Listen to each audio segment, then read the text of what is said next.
जी friends, कैसे सब? उम्मीद है आप सब खैरियत से होंगे। तो मैं आपकी अपनी होस्ट मुस्कान खान, और मैंने ये बनाया था रात को साग। मगरिब की अजान के टाइम मैंने इसको चढ़ाया था और रात 7:30 डेढ़ बजे तक मैं इस पर वर्क करती रही।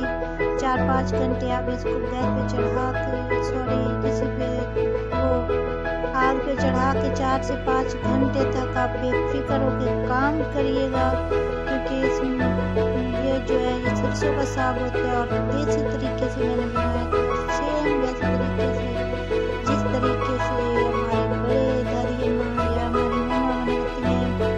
तो इस पे काफ़ी टाइम वेस्ट होता है, 4 से 5 घंटे वेस्ट होते हैं, तब जाकर ये साग बनता है।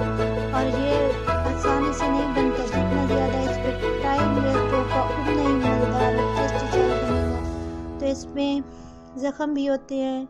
ये बहुत ही टफ़ कुकिंग है। और उसके बाद मैंने रात को 2 बजे अपना ब्रेकफास्ट किया था।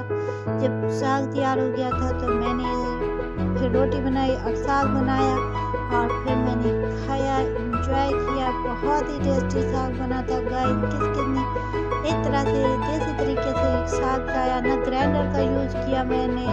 और वैसे मैंने एक जगह सुना था कि हम साग पका रहे हैं, जब मैंने वीडियो देखी तो आगे से था सरसों का साग। तो वो साग नहीं होता, साग ये होता है जो सरसों का साग हम बनाते हैं, गाँव में बनाया